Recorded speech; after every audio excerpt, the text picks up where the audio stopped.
Halo rekan-rekan eksekutif, selamat datang di sesi briefing kita kali ini. Sebagai dealmaker di kancah global, Anda pasti sadar betul kan, kalau apa yang kelihatan di atas meja perundingan itu, ya cuma sebagian kecil dari cerita aslinya. Nah, hari ini kita bakal bongkar habis dinamika tersembunyi yang sebenarnya jadi penentu utama, apakah negosiasi lintas budaya Anda bakal sukses besar atau malah berujung gagal total. Yuk, langsung saja kita mulai.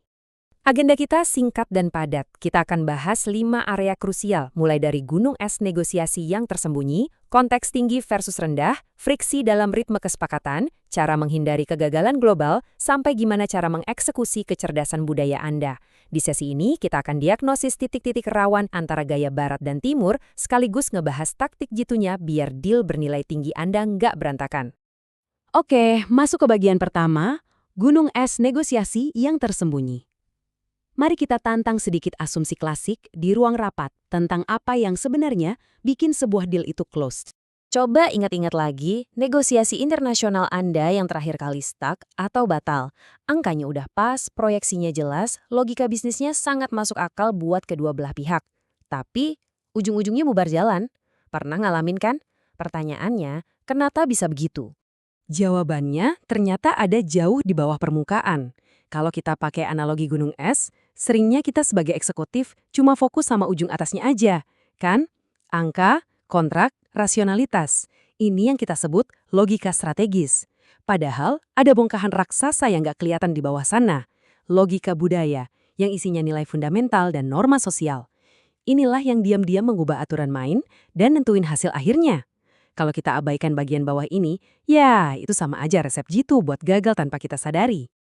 Lanjut ke bagian 2, menguraikan konteks tinggi versus rendah. Biar kita bisa navigasi area yang nggak kelihatan tadi, kita harus paham dulu gimana sih cara budaya yang beda-beda ini ngasih dan nangkep informasi.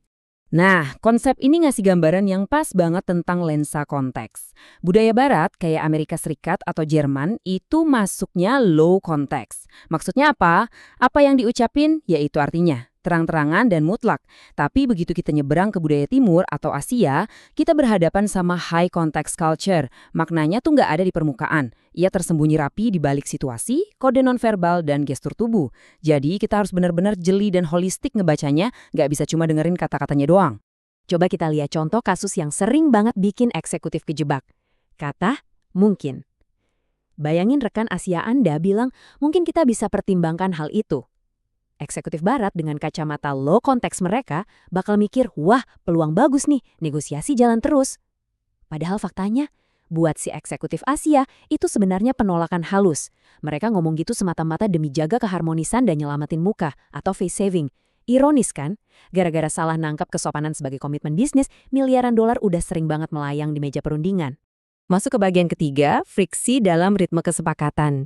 Gap komunikasi tadi dampaknya nggak cuma di kata-kata, tapi juga bikin timeline negosiasi kita saling tabrakan. Ini nih, akar dari rasa frustrasi di kesepakatan global. Kelihatan banget beda ritmenya. Pihak barat pengennya ngebut, langsung lompat ke tawar-menawar, terus closing kontrak. Mentalitasnya transaksional. Di sisi lain, pihak timur justru ngabisin waktu yang cukup lama di awal murni buat bangun hubungan. Eksekutif barat sering ngeluh, prosesnya lelet banget. Padahal, buat eksekutif timur, waktu di awal ini adalah investasi wajib, bukan sekedar nunda-nunda pekerjaan. Terus, kenapa waktunya bisa beda banget? Semuanya balik lagi ke trust velocity, atau kecepatan kepercayaan. Barat itu biasa pakai swift trust. Mereka ngasih kepercayaan instan dari awal berdasarkan profesionalisme. Ibaratnya, kamu dari perusahaan besar, logikanya masuk, oke saya percaya sampai kamu bikin salah. Nah, kalau timur, mereka butuh slow trust, atau yang di Tiongkok sering disebut guanxi. Kepercayaan ini dibangun pelan-pelan lewat interaksi sosial. Coba bayangin, deal gede batal murni cuma gara-gara pihak barat nolak undangan makan malam yang ketiga karena ngerasa itu buang-buang waktu. Kalau Anda maksa kontrak sebelum guanxi terbentuk, percaya deh Anda udah kalah sebelum mulai. Matriks ini ngerangkum playbook negosiasi kedua sisi. Kelihatan banget di mana rasionalitas barat bakal nabrak norma timur. Barat fokusnya ke rasionalitas bisnis, timur ke harmoni. Barat nanya blak-blakan, timur pakai pendekatan nggak langsung buat ngebaca reaksi Anda. Dan yang paling krusial, saat Anda nganggap dokumen final itu harga mati yang kaku, pihak timur sering ngelihat itu cuma sebagai panduan yang masih bisa beradaptasi seiring berjalannya hubungan kalian. Arsitektur dasar ini yang benar-benar harus Anda kuasai. Kita tiba di bagian 4, menghindari kegagalan kesepakatan global. Paham arsitektur budaya itu langkah awal yang bagus, tapi kita juga harus proaktif, hindarin jebakan mautnya. Kegagalan deal biasanya kejadian pas eksekutif luput memperhatikan 3 ranjau darat ini. Pertama, hambatan bahasa. Ini bukan sekedar nggak bisa bahasa lokal ya, tapi salah tafsir di detail teknisnya. Kedua, etnosentrisme. Ini jebakan psikologis pas kita dengan arogan ngerasa cara bisnis kita udah pasti lebih bagus dari mereka. Dan ketiga, pluralisme hukum. Ini mimpi buruk di mana kita harus pusing navigasiin 2 sistem hukum dan regulasi yang seringnya malah tabrakan. Nginjak 1 ranjau aja udah cukup buat bikin deal Anda hancur berkeping-keping. Terakhir, bagian 5, mengeksekusi kecerdasan budaya Anda. Jadi, gimana caranya kita ubah pemahaman soal kendala budaya ini jadi eksekusi taktis yang nyata di ruang rapat? Kuncinya ada di implementasi siklus kecerdasan budaya atau CQ. Ini bukan sekedar teori empati, ini taktik bisnis rekan-rekan. Langkah pertama, riset. Pelajari nilai inti mereka sebelum Anda datang. Langkah kedua, kalibrasi. Sesuaikan gaya bicara, formalitas, dan hierarki Anda biar match dengan ekspektasi mereka. Langkah ketiga, dekode. Dengerin baik-baik apa yang justru nggak mereka ucapin secara langsung. Dan terakhir, rancang solusi integratif yang seimbang, biar win-win dan hubungan jangka panjang tetap aman. Kesimpulan strategis dari semua ini adalah, pakailah strategi parallel structures. Poin pentingnya di sini.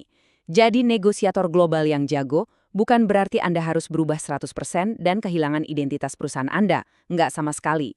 Dealmaker kelas atas itu tetap megang erat logika dan rasionalitas inti perusahaan mereka, tapi mereka bisa beroperasi dengan super smooth di dalam struktur budaya lawannya. Kayak roda gigi yang saling mengunci dengan pas. Fleksibilitas macam inilah senjata paling mematikan buat Anda. Nah, sebagai penutup, coba tanyakan ini pada diri Anda. Di pertemuan global berikutnya, apa yang mau Anda negosiasikan?